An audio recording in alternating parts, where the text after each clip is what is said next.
अस्सलाम वालेकुम। वालेकुम सलाम।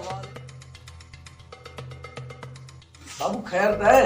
बस आखन खैर लगो पियो आ, खाली बैठो होस, सोचम रैसे सा मिली अचा। अच्छा अच्छा।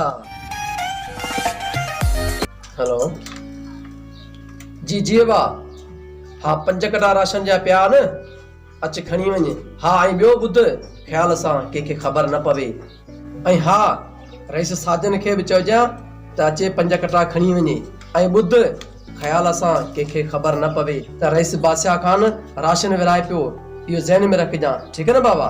बादशाह खान, राशन तो तव्हां गरीबन खे ॾियो, जिनजे घर में खाइण जे लाइ का शइ कोन्हे। यार उन्हनि खे छॾ, उहे पाणे वञी पूरी कंदा। हा तूं गरीब आहीं ऐं मुंहिंजो दोस्त बि आहीं, तोखे 2 कटा खपनि त खणी वञजांइ। बादशाह खान, मूं वटि राशन कुझु आहे, तव्हां राशन उन्हनि गरीबन खे ॾियो जंहिं वटि कुझु खाइण जे लाइ न आहे। असां खां वधीक ज़रूरतूं उन्हनि माण्हुनि खे आहिनि जेके रोज़ मज़ूरी करे पंहिंजे बच्चनि खे खाराईंदा आहिनि। अरे छॾ, ख़ुदा पाणे ॾींदो, तूं छॾ खणी यार। रेस बादशाह जो खैर।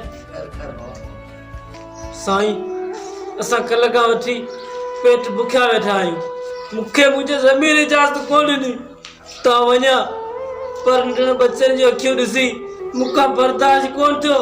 मुंहिंजी मदद करियो ऐं मूंखे कुझु खाइण लाइ ॾियो। तव्हां बेफ़िक्र थियो, न अदा राशन जा कोन आयो आहे, ये मिलंदो तव्हांखे ॾेई वेंदासीं। बादशाह खान ॾियोसि, बेचारे जा बच्चा था बुख मरनि। बाबा बच्चनि जो असां ठीकु खयूं आहे छा? वाह सिंध धरती जा कूंदर पुट, वाह। अरे सलाम है तोखे। अरे पंहिंजे कीशे मां गरीबन खे 10 रुपया बि कोन था ॾियो, मथां खां मिलियल उमदादी उहा बि खाओ था न। बाबू ज़बान संभाले ॻाल्हा, मुंहिंजो महिमान थी आयो आहीं, न त न खपे मूंखे अव्हां जी महिमान नवाज़ी। अरे अव्हां जहिड़नि माल खयाम कामरनि वॾनि त हिन वबा खे आंदो आहे। वालेकुम सलाम। बादशाह खान, रेस दिलावर जो राशन खणण आया। बादशाह खान, आऊं पर रेस साजन जा 5 कटा खाइण आयो। पुट अंदर बाल पियो अथव, खणी वञो। वाह वॾेरो दिलावर खान इन खां गरीब निकितो पियो। अरे दोस्ती यारी ते राशन ॾियण वारो, ख़ुदा खां ख़ौफ़ कयो। ये वक़्तु दोस्ती यारी जो न बल्कि गरीबन जी मदद करण जो आहे।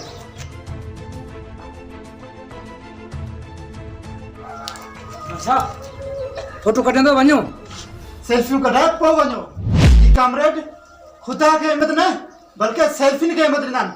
अदा हलिया, जेको मूं गरीब वटि आहे सो हाज़िर आहे। बस बाबू बीह रहो, हाणे तो मुंहिंजो अखियूं खोले छॾियूं आहिनि, मूंखे एतिरो शर्मिंदो न कर। बादशाह हाणे असीं वञूं। हथ कढ, ही राशन तव्हारे रईसनि ऐं वॾेरनि जो न बल्कि ही राशन मिसकीननि ऐं ग़रीबनि जो आहे। वञी मुंहिंजे दोस्तनि यार खे ॿुधाइजा त ही वक़्तु यारी दोस्ती जो न बल्कि ग़रीब ऐं मिसकीन जे मदद करण जो आहे। हथ कढो, हलो।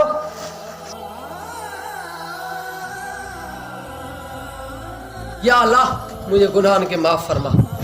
सुभान अल्लाह, काश सभिनी हुक्मराननि जूं अखियूं हिन वांगुरु खुलनि त को गरीब ऐं मिसकीन बुख वगे न मरे।